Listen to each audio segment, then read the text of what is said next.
Hello there, this is going to be a general love reading for all signs. Yes, bitch, I'm back. My meet and greet in Sonoma County, Petaluma was absolutely magical. If you follow me on social media, on Instagram, xi_missy_xi, I posted a reel showing the venue and posted the pictures of it and the beautiful souls that came to meet me. It was absolutely everything I was hoping for and more. It was an amazing, magical, sacred experience. Just came from, I went and visited Napa Valley. It was unbelievable, so magical. Can't wait to go back. And then ended our trip in Disney. And Christmas time at Disney is just insane. It's otherworldly, magical. But now I'm back in magical Hawaii.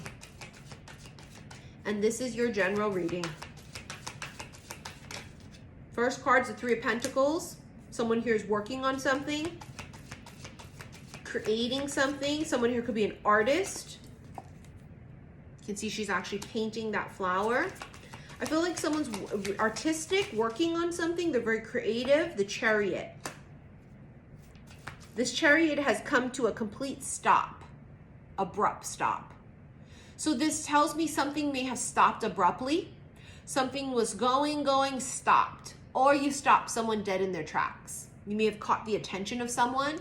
They see you, you don't see them. See that? So you may have caught the attention of a person and you're completely unaware. You don't know they're watching you. You don't know they're interested. This Chariot tells me that this person's successful. They are victorious in whatever field that they're in. They're quite accomplished. The Tower. Yeah, you stop them dead in their tracks. Abruptly, suddenly. They get struck by lightning. This person got struck by lightning. And you're the lightning. The way they feel about you. This could be someone brand fucking new. Could be. But don't get me wrong, bitch. It could be somebody from the past as well, too. And stop saying it's a fuck face. Every time I talk about someone from the past coming in, it's always drowned with comments talking about, well, he's an asshole and he's an idiot and he's still with his wife or girlfriend. Then it ain't him.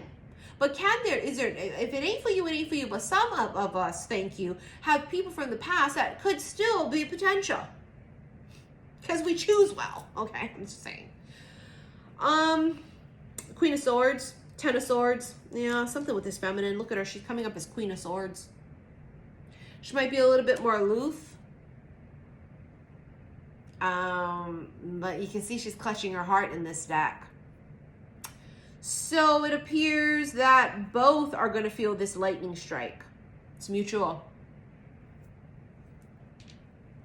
You ever heard the end is just the beginning? So for those of you that this could have been something that was very ongoing and there was an abrupt stop here, it starts up like this. It's unfinished business, or it wasn't the right time to start in the first place, which is fine. Sometimes we meet people and it's just not the right time. She clutches her heart because it's very difficult for that Queen of Swords to feel, and someone here got her feeling, and she's in her feels, not necessarily because she's sad, but she clutches her heart because she feels it. She looks at him, he looks at her, they both feel it. See what I'm saying? It's mutual. This Ten of Swords tells me she thought something was over, or she called it quits. I just did that reading where it talks about, she says, I'm not going to keep waiting for you. And she turned her attention to do other things, start new projects, work on herself. That could be for some of you, right? The message could bleed into this one, where it is someone from the past coming in, and she turned her back and said, like, fuck you, Conrad, I'm out of here. And I'm referring to the books and the show, The Summer I Turned Pretty. How Belly tells him, I'm just not going to keep waiting for you. And I'm not. See the Seven of Pentacles? That's a card of waiting. See how it was fully ready to go, the tree. This is not for all of you, but for some of you, there was a connection where it was just there. It was ready to go. Everything was there. It was ready to go, but there was no movement forward. The Chariot came in hot and stopped. And for whatever reason, it stopped, because it's going to be different for each of you. This is general. It doesn't matter the details. The fact is this stopped. It came to an abrupt stop. I don't think it was a slow burn of a stop. It just stopped. Whether it stopped communicating, stopped talking, I don't know. But they feel like there's unfinished business here. And if this is someone new coming in, it does give that feeling of unfinished business. It's like, have we met before? Why do I feel like I know you?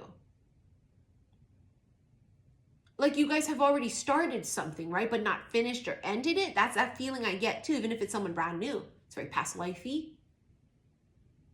But that Ten of Swords tells me something ended. She ended. The Queen of Swords used her sword and said, fuck this shit. And she ended it.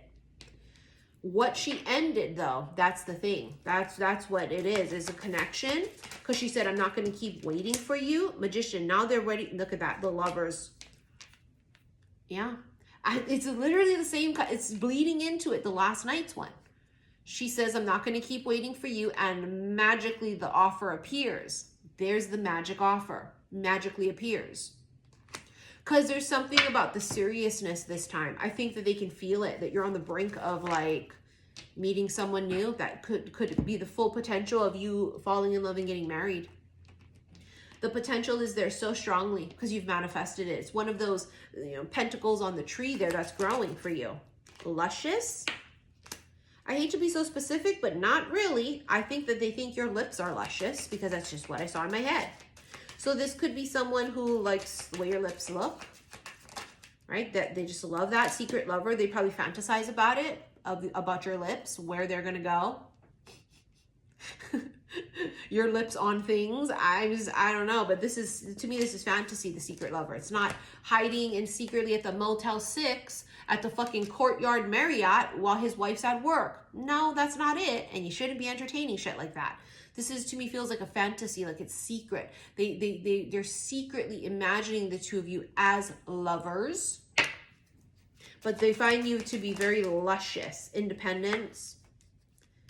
Yeah, she's just doing her thing, living her best life, creating, building a sexual encounter. I told you. Infatuation. Told you they fantasize. And maybe they always did, but this time it's extra explicit. It's extra real. Something about it's extra real. It's more intense. It's the feeling of like maybe in the past they could get by with just that fantasy and the idea, and something in the air now, something shifts and they feel like they just want you desperately.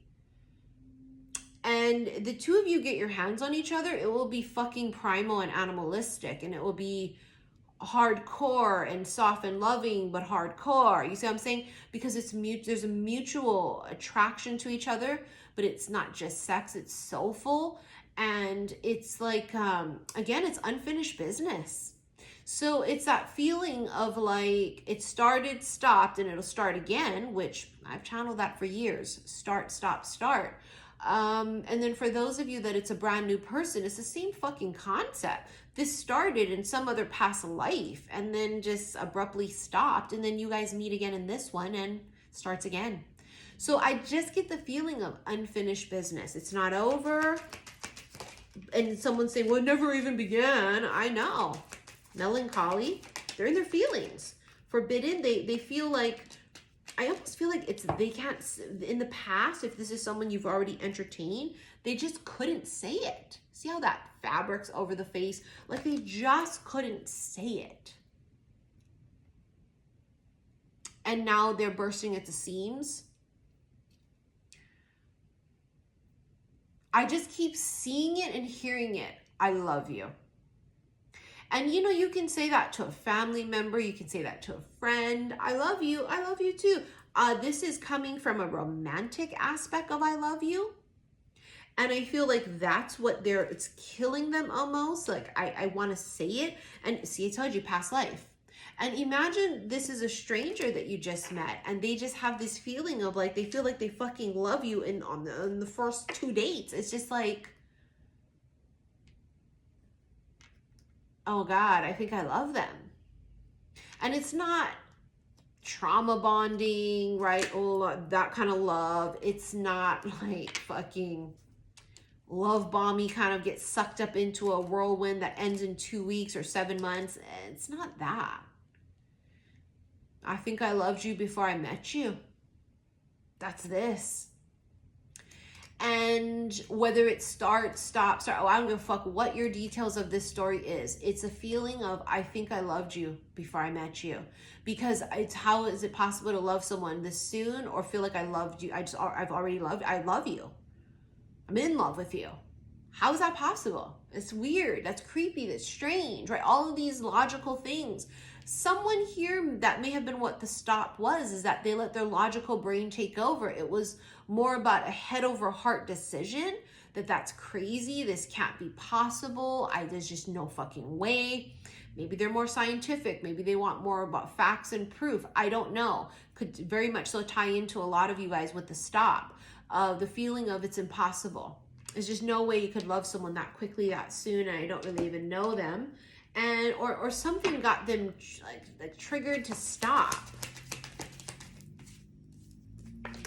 The woman, the tower, struck by lightning.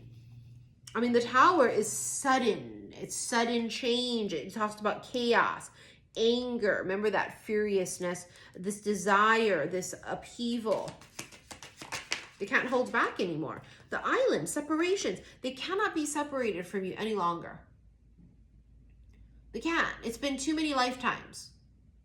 Now that we meet again in this life, I can't let you go.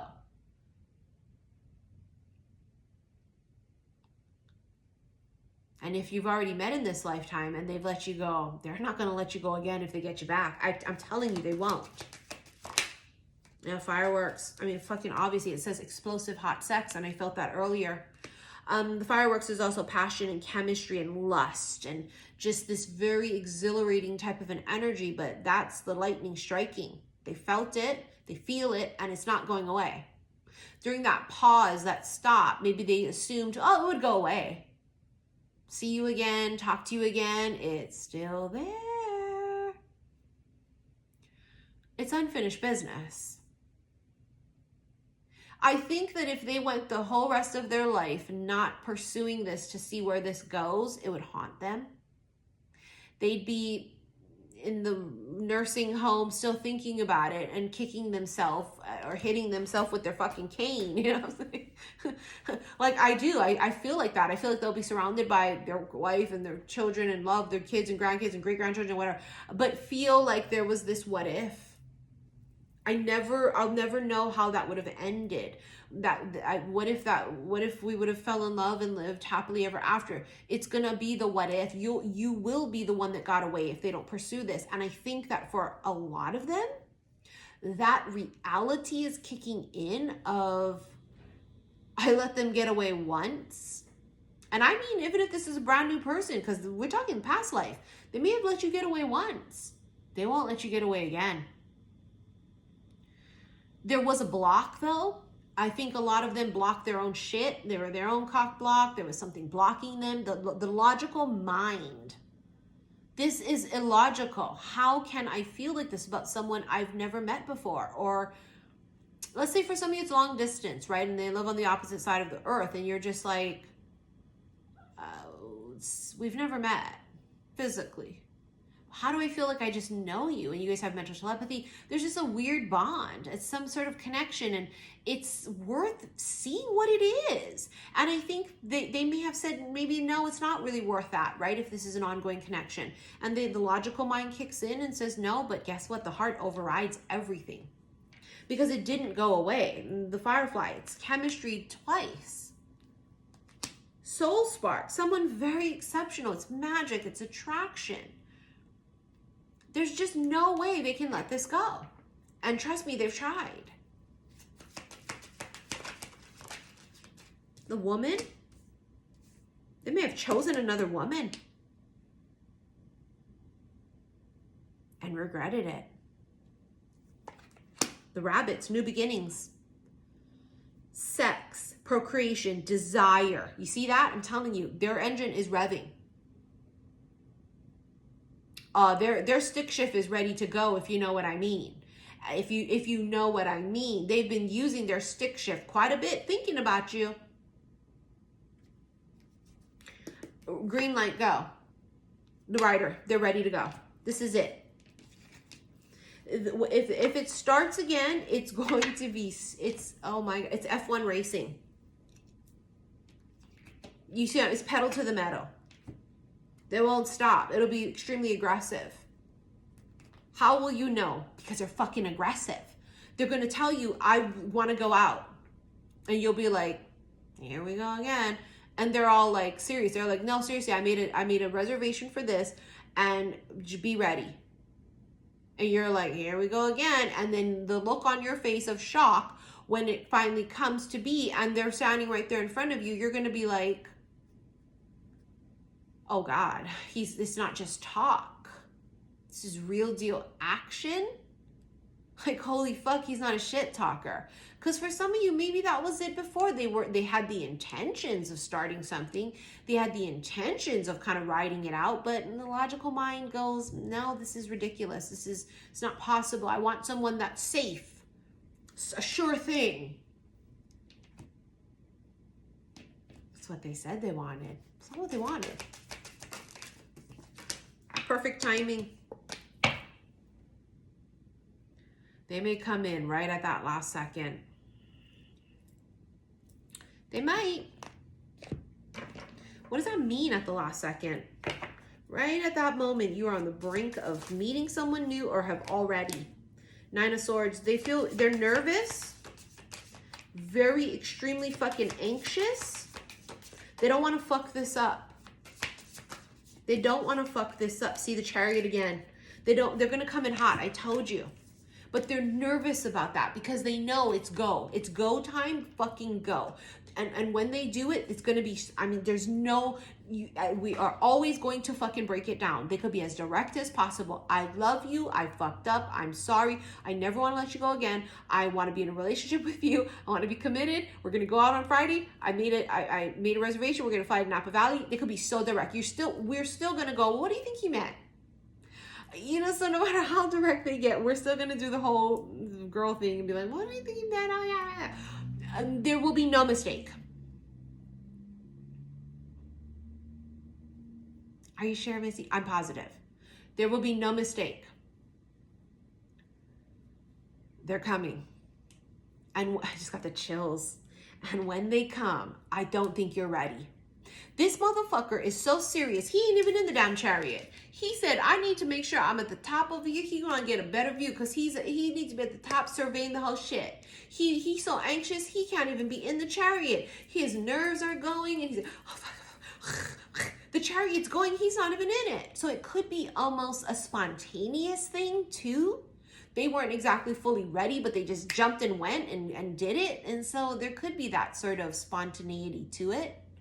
Yes.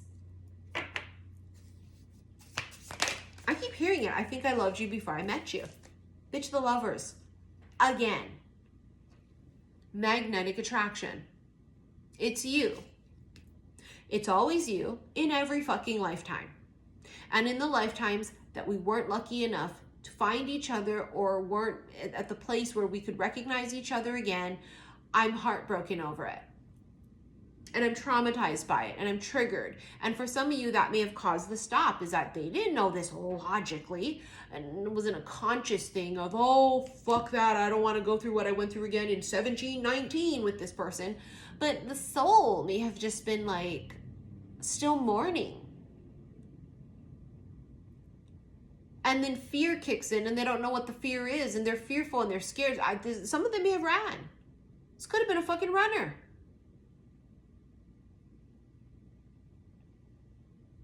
But I can tell you one thing, they'll run and they'll turn right back around. So if this person turned and ran, they're coming back around. And they don't make this be a fuck face. I don't want him back. Good. Then why are you even wasting your time commenting on that? We don't want to see those comments. Then it's not for you. This is for those of you that there is someone that the timing was off. They still needed to do their work. Maybe you. But the time is now. perfect timing. It's divine timing. Let's get into this extended. I don't know if I want to use the sexual cards in the extended. Let me, just give me a second to feel it out. I think we're going to do this on Patreon. Do I want to do this? I want to do sexual cards. I want to do it. It's going to be on my website. Click below this video, the word more, bring up that first link, click there, go to my website, saltwaterhealstarot.com. You're going to go into the extended readings and the special love/oracle readings. Sorry, Patreon. I would do it there, but I can't do the sexual cards there. I can't. I have to do it on YouTube. They'll flag it. I won't be able to do it. So I'll see you there. Thank you for your likes, your shares, and your subscriptions here on YouTube. And also, last but not least, I'm going to be doing 2 in-person meet and greets in 2024. That's right, I said 2. I know it's 4 years since I did one, did Wine Country, kind of wet my whistle. I don't know how you guys say it, got the taste of it and was like, okay, I can do this again. I'm going to do 2. One is going to be in New Orleans. Dates are going to come for that. It's one event. And the second, I'm going to do something really different. I want to do a spiritual retreat here in Hawaii for another meet and greet. So it'll be a few days, couple days event. Never done anything like it before, but why not, right? So stay tuned for dates of those. The events, the amount of people will be very small and intimate as always. I don't want no more than 20, 25 people at each event. So when the tickets for these things go on sale, you have to jump on them because I like to keep the event small. Having a lot of people, it can get a little bit hard to manage, and I want to be able to spend really quality time with each person, talking and meeting them. So I found throughout the years, 50 is way too much, 40 is too much, 35 is pushing it, 25 is kind of the golden number there. So we'll see how that goes, but stay tuned for that, okay? I know people want a lot of ahead of time notice to start saving their money, and so this is your notice. All right, and again, details will come as we get closer, and I secure the dates of when I want to go. I'll give at least the month first because, you know, the venue and stuff, I'll have to do all that. But the months will come very soon. And then once tickets go on sale, you'll know that I've kind of locked in everything else behind the scenes. But anyways, again, Napa Valley was gorgeous. My event in Petaluma, Sonoma County was absolutely magical. If you want to see what it was like, go to my Instagram, xi_Miss_X, and go and peep at it. I was so appreciative. I received so many gifts from everybody that I had met. We did a holiday gift exchange, which was super fun. You know, we did a toast, we drank some red wine, and it was just absolutely magical. So can't wait to meet you guys again. All right, I'll see you in the extended on my website. Love you guys. Bye.